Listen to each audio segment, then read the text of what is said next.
Jeff, will you stop? I can tell you're over there trying to stir it up with Silva.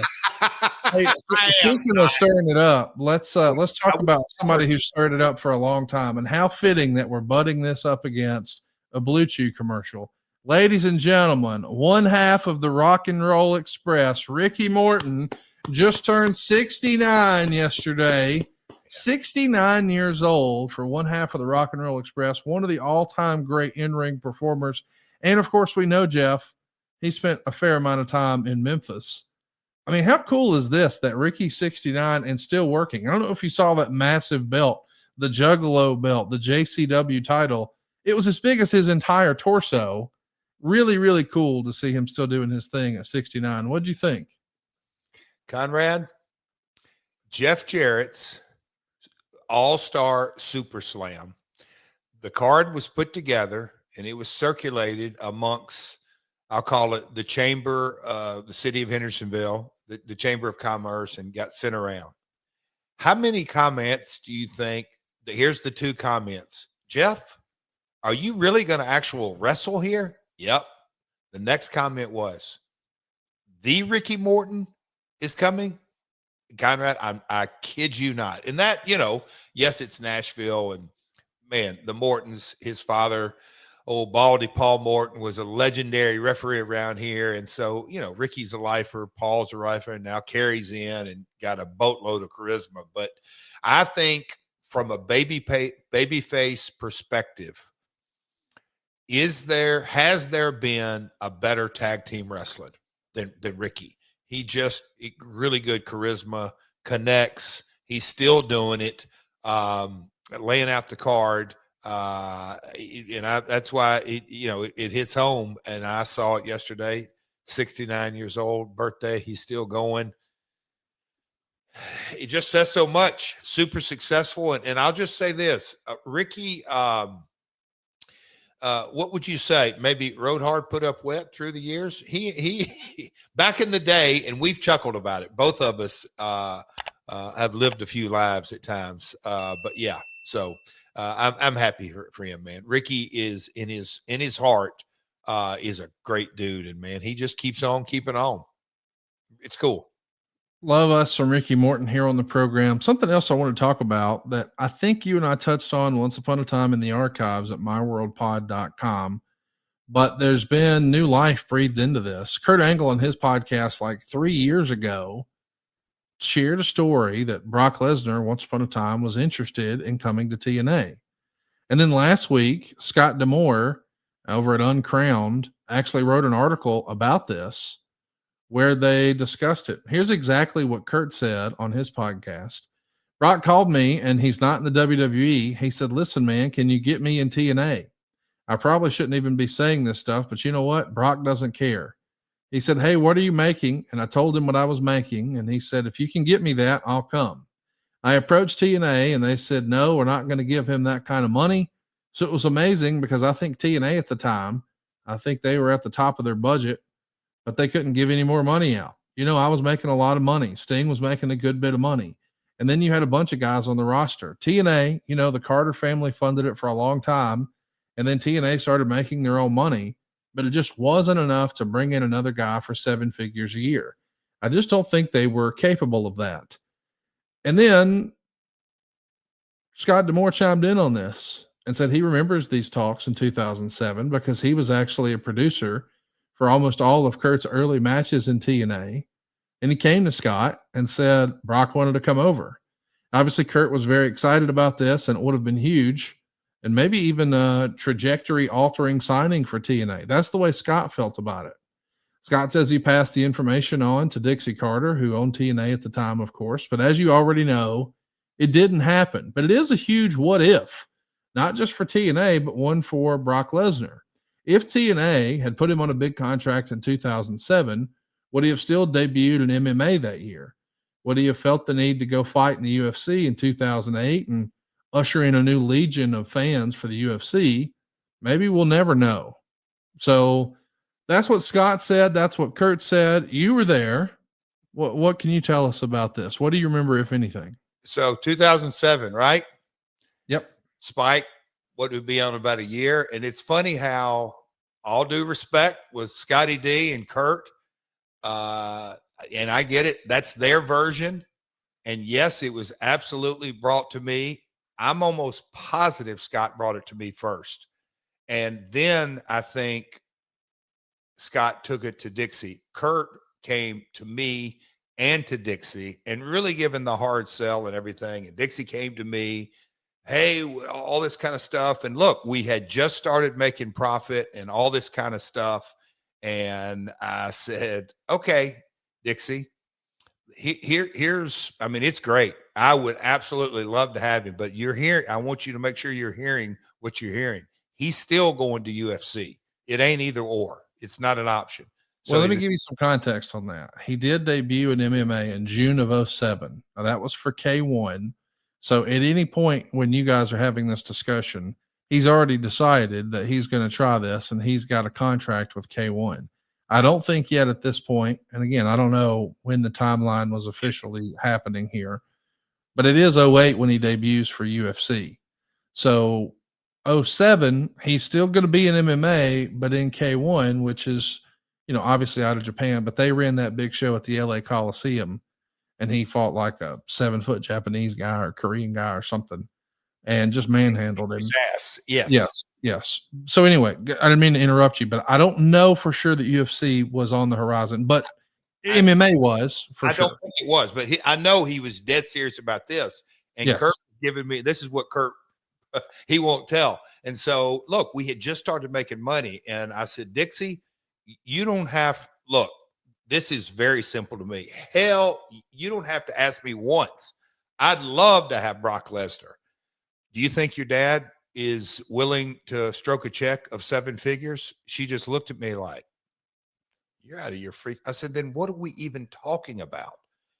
And she goes, I know. And I'm like, look, by design, Kurt has committed, and we had a lot of dates on Kurt. Kurt, to his credit, all due respect, I mean, he went, there's nothing Kurt wouldn't do. He dove in, worked his ass off. I think some of his very, very best matches of his entire career in TNA. And he kept hard selling me and Scott a little bit. And I said, hey, Kurt, here's the reality. Are you willing to take a pay cut?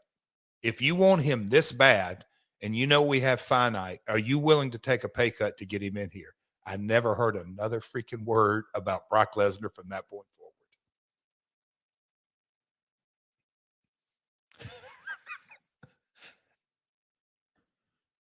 Where are we going to get the money?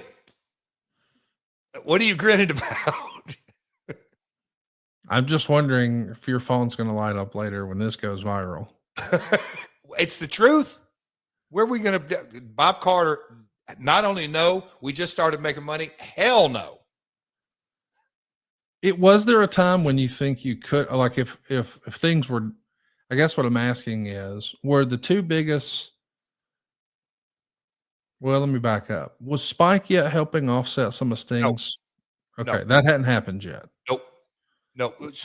I mean, we'd have to really look at the months, but the 1 hour on Saturday night, Conrad, was, hey man, just prove yourself. Let's just see. Let's see if you can do the deliverables. That's a big part of getting a network to endorse you is, hey, they're going to pay you.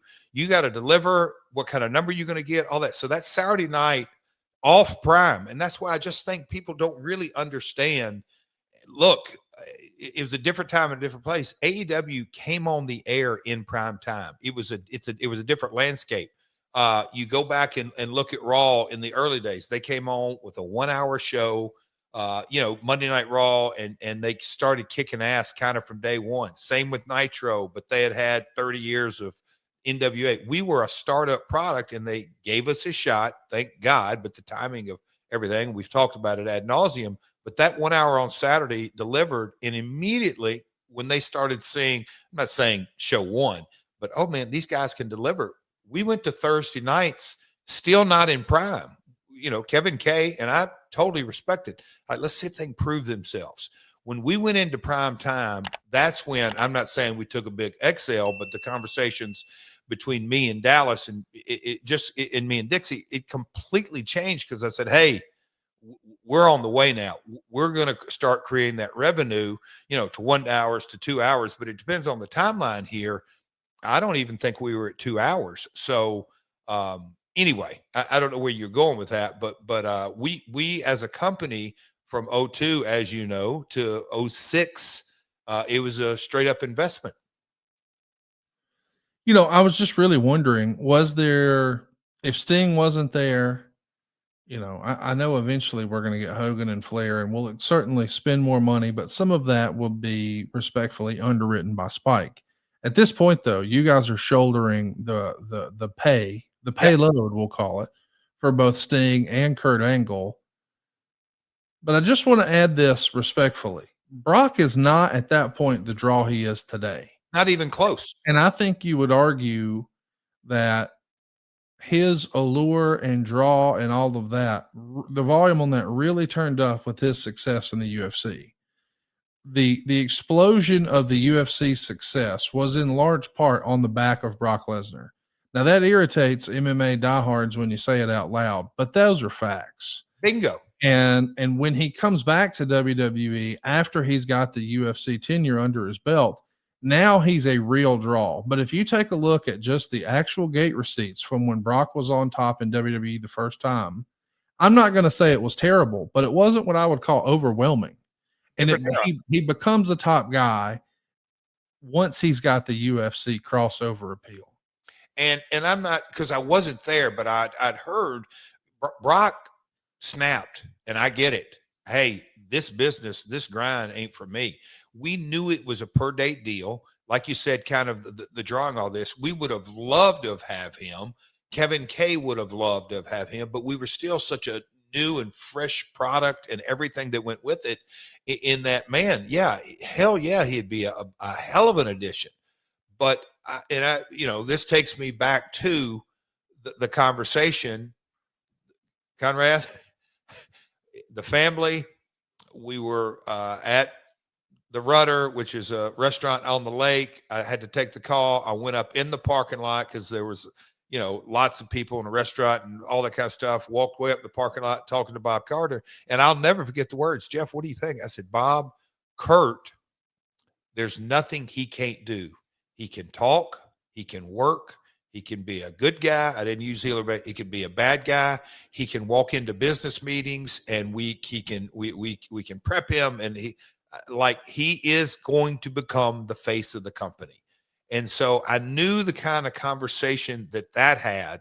And so in my mind, all right, Dixie, do you think? And she's just like, hell no, we're just starting to make money. And I'm like, and in my mind, it's a per date deal, probably much more than Sting's per date deal at the time. It just wasn't going to make sense mathematical. But look, I mean, I remember the pitches and I'm like, hey, if you're so enamored with it, oh no, not that much. SaveWithConrad.com. My name's Daryl, came from Massachusetts, and I moved to Wisconsin. And there's a lot of people that might be asking, why go with Conrad? Why go with Supreme Lending? And let me tell you something, brother. I think about the credentials, the tag team partner that I'd be working with. First of all, we got the podfather himself, Conrad. How can you go wrong with that? And then also go on to SaveWithEric.com, which, who else could have kicked Vince's ass for 83 consecutive weeks? You can't beat that duo right there. But they did bring a secret weapon, and I didn't realize this because this was not advertised. I worked closely with Larry the Axe Thompson. And let me tell you, with all the stress with moving across the country with a large family that I have, it was reassuring to know that I had the enforcer at my back, handling questions from the other side of sellers, the other side with trying to find the right prices. He took care of all that. All I had to do was keep my eye on the prize and make it there to Wisconsin.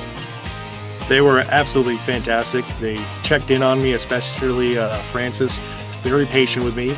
I don't go through this process all the time, so I trusted the experts. I was able to call them. They called me if they had questions, and it felt like it was a personal arrangement. There was even a point in which from the seller side, they wanted something else that wasn't part of the norm. Francis straight up told me, hey, we're loyal to you. We'll do whatever you want to do, and we'll make sure that you guys are taken care of. They came through. I made it to the dream. I'm the champion of my own destiny here. They were able to help pave the way for me and my family. I couldn't be more happy with the results. I went from having less than an acre to now 20 acres worth of land. They made that dream a reality. I'm Daryl, and I'm living in Friendship, Wisconsin, in my dream home, thanks to SaveWithConrad.com. NWA number 212, non-equal housing lender. SaveWithConrad.com.